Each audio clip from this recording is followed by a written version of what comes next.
Might have to make an auxiliary tray I can just easily slip in there rather than trying to drag all this swarf forward.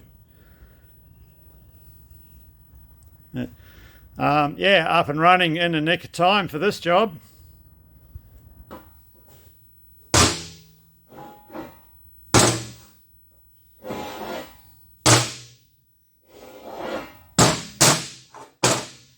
Four pins.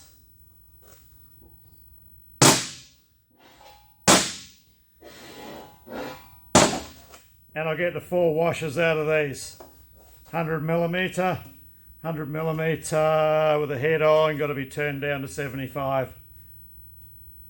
And it's just after 5 o'clock on a Friday, so that means it's beer o'clock. Well, g'day, Max here again. Welcome back to the shop. Yeah, well, it's Friday arvo. I'm just about to crack a coldie, so we'll do the turning on those.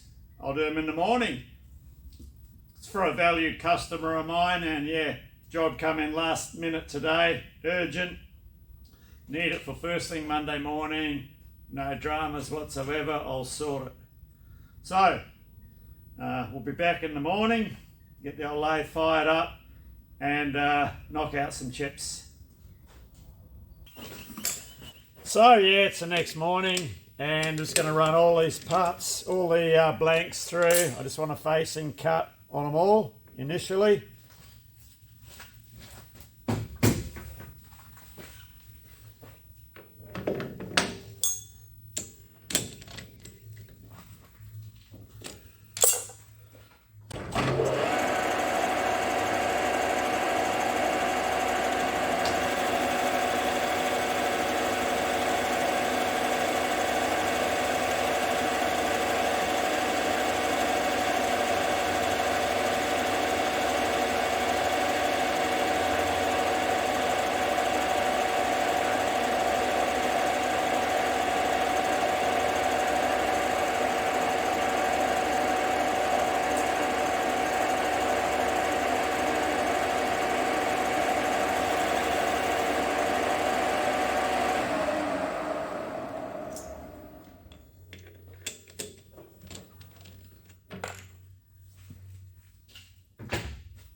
One still in the lathe. Now we've got to run through and pop a centre drill in all of these, including the one we have in the lathe. Do have a bit of a sketch there what we're making. It's just a straight pin with a shoulder and a washer on the end with a M24 thread up the rear of it.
That's all of our centre drilling done. We'll need that in a later operation.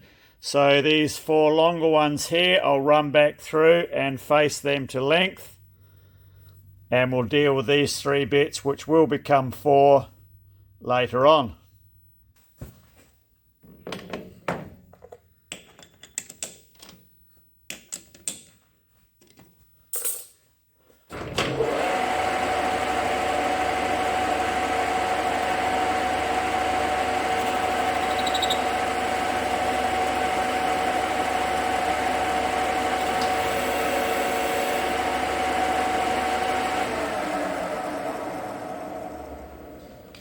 Just going to bring that cross feed up to the next faster feed.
Yeah, just bump that feed up just to break that chip a bit better.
Okay, so next stage we'll do the parallel turning and turn this area here, which is this area here, down to 75 millimeters.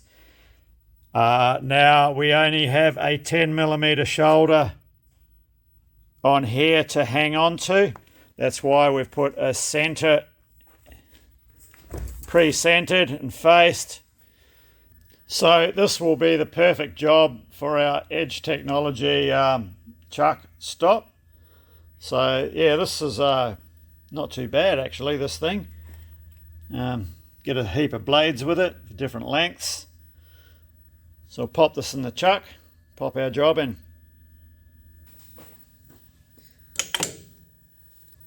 Slips in, magnets will hold it in place.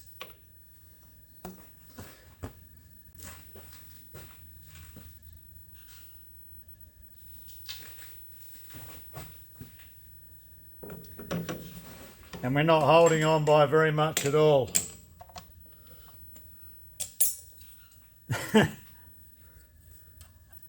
We got about 4 millimeters grip on the jaw as our shoulder comes 10 millimeters up. So we will have to employ the use of our revolving center in the tailstock, otherwise we're going to be wearing this part PDQ.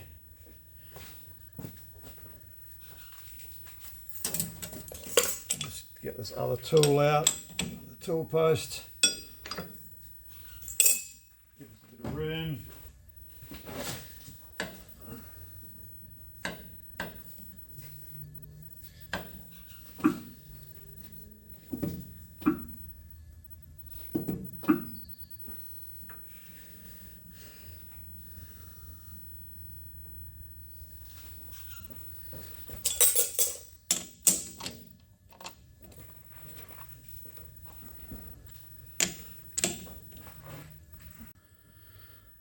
So as you can see there, we are not gripping on very much at all.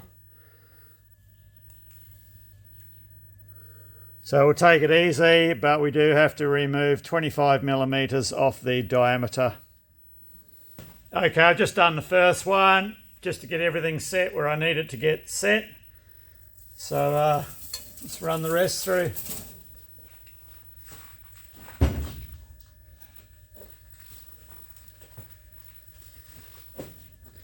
So I did, was initially doing these on 500 RPM, but I dropped it back to, let's get this in here. Dropped it back to 350 just to, was just slinging the coolant around a bit too much.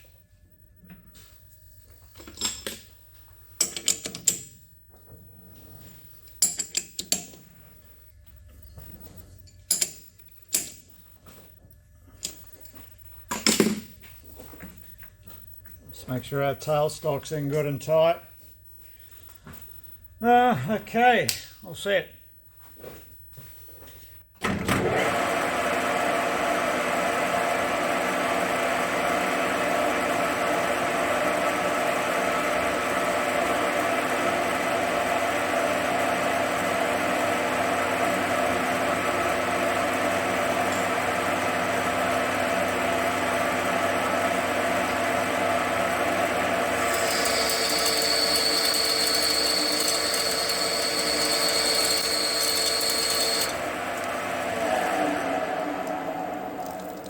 That's still on 500 from finishing cut on that last one.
Bloody gnarly crap.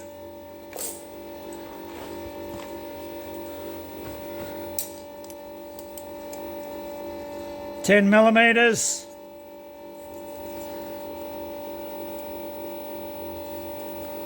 $130, $140.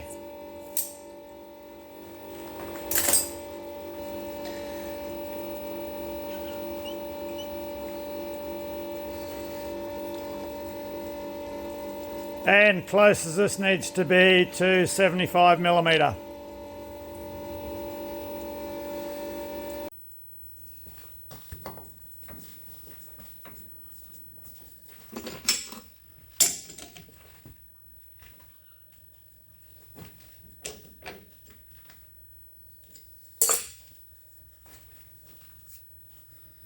So straight off the press. So I'll roll through the other two off camera, and because it's just straight turning, and you've just seen me make this one. So the chuck stop is working perfect. A few chips on the magnet, but you're going to get that with any magnet. At least it stays still.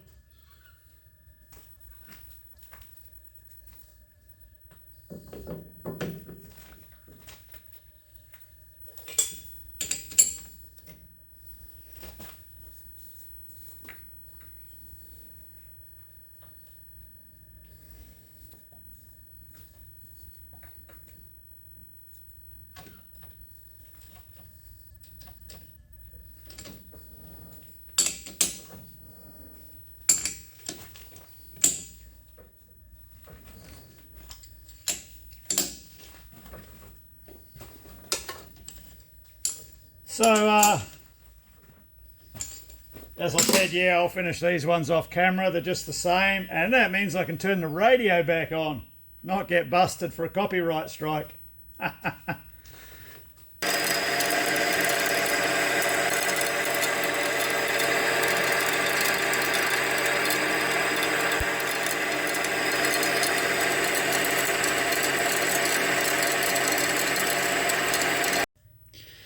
So we've got one cut left to go, one finishing cut on here. And if we recall the last one, I had a fair bit to face off on there. So I made an adjustment to where I pull up on the dial down there. And all my cuts are worked out. So I do 4 cuts with a 3mm in feed. That's 6mm off the diameter. And then my last 2 cuts, I have 0.6mm to go. So I split those to 2.3mm cuts, which are done at 500 RPM. And the first 4 roughing cuts I do at 350 RPM. And the reduced RPM just saves all the coolant getting flung around everywhere. Also the method that I use, you know, like when we first started the job, I'll run them through, face them, run them through again, center drill them. I find that quicker to work through a job like this. Like we still have to run these through again to drill and tap the hole at the end, rather than get down with multiple tool changes throughout the operation. Yeah, it's I find it, and it's the way I was taught to do it. Yeah, just run through everything in blocks. You know, that's why it's called block turning, because you stick to 1 or 2 operations. Changing your part more often is quicker than changing your tooling setup. And the added advantage too, when you've got a machine with a bit of wear on it, you're not dicking around with constant adjustments on everything. Everything stays set, so you get your best chance of repeatability. You know, like the first one, you set everything up as best as what you can. And then when you do your second one, you can make any little final tweaks. And your third one should come out right. Sometimes you might just have a little adjustment, but your fourth one will be right, you know. And then say if you've got 10 of these or something, they'll all be the same. I've only got 4 of them to do, you know. I don't know. I mean, they're not a high tolerance job. I'm trying to do this. If I look above the phone, you know, we're 75 millimeters there.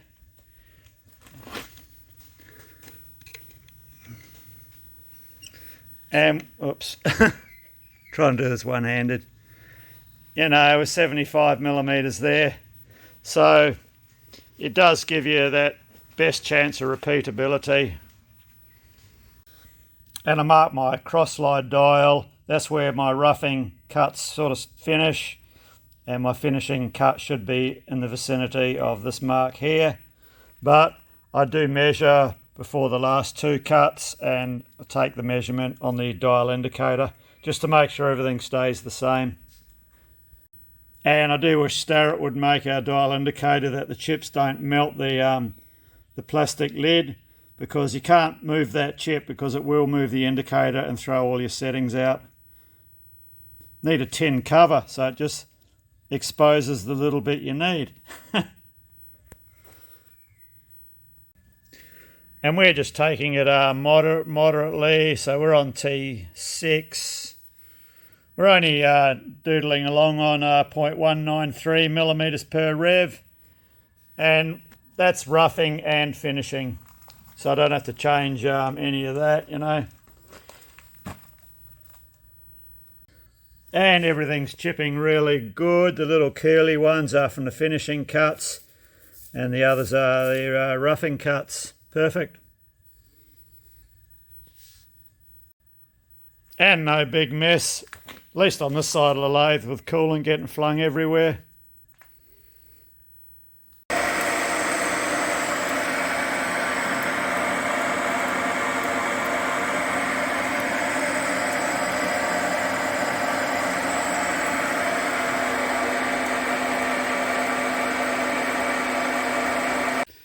And make sure all your edges are properly broken, there's no sharpness to them.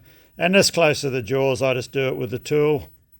Saves a tool change, and same with the other end. There's no need for any polishing or anything like that, just the turn finish is fine for these. Besides, they're on size anyway, so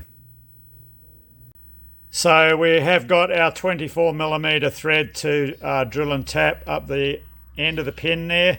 So what I think I'm going to do, because we're not gripping on a great deal just here, if I remove the chuck stop, and then these can push up against the face of the chuck, and I'll just pick up that little bit extra bit of gription on that last tooth. We're only sort of half hanging on here.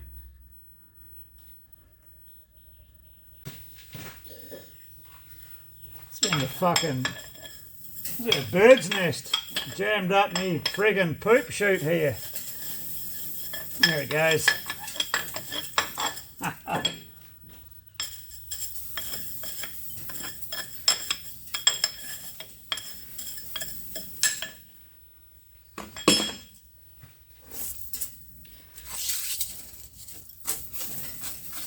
It's a bit better. Okay. Get our holes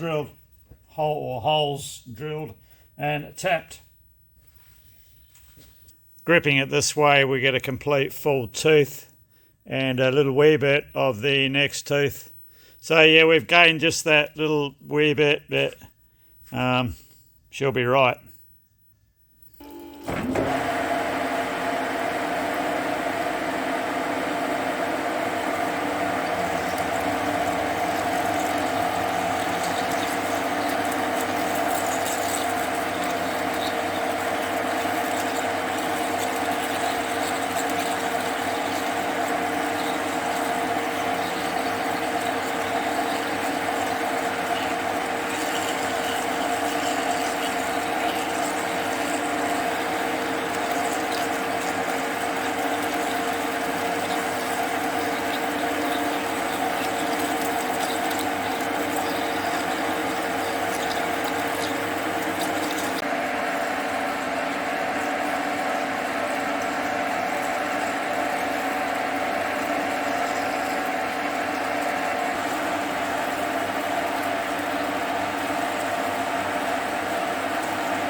I don't possess an M24 spiral flute tap, so I'm just going to have to do it with these hand taps. So that's the starter tap, so I'll run that through them all and I'll just finish them by hand. I've got the intermediate and the plug tap, or plug or bottoming tap. I believe they call these in these different names in other countries, but here to start a tap, intermediate and plug.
Okay. Yeah, it'll be a lot easier if I had a spiral flute machine tap and a good tap holder as well, rather than an ER collet, but it'll do the job. That's the pins are all complete and tapped. They had to have 40 millimeters of thread in them, so they came out well. Now onto the washers, which are 100 millimeters OD, 20 millimeters thick. So we'll get one out of that, two out of that, and one in the lathe, which is this one here. So we need to pop a hole through it, 25 millimeter hole, and then part it off and face the other side. So it was good early in the piece. We half prepped all of these by facing and center drilling them already. Saves us a lot of mucking around now.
Right, that's number 4 chopped off. So we just need to face up the other side and just break all the edges.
That out of there.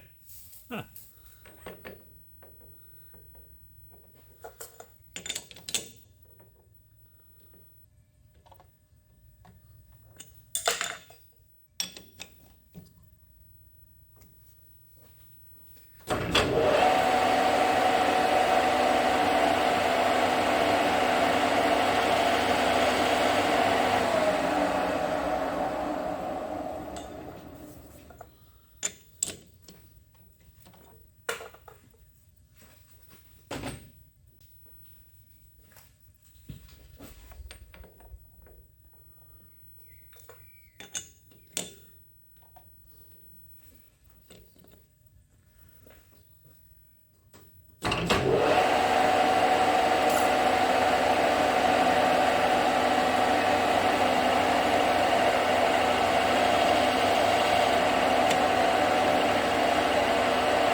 Okay, job complete. 4 pins and 4 washers. All good. Well, alright, that's that one complete. Saturday today, time I parked up, sat outside, cracked a beer. So yeah, the old JFMT, she's been sitting idle for a couple of weeks as well. We've been busy on other stuff. So it warmed her up today and blew the cobwebs out and give us a great result with these urgently required pins and washers. So okay, well, we'll wrap this one up. Cheers, thanks for watching, and yeah, we should be back on our JFMT, and I must pull my finger out and do a day on the Jung surface grinder next week as well. So alright,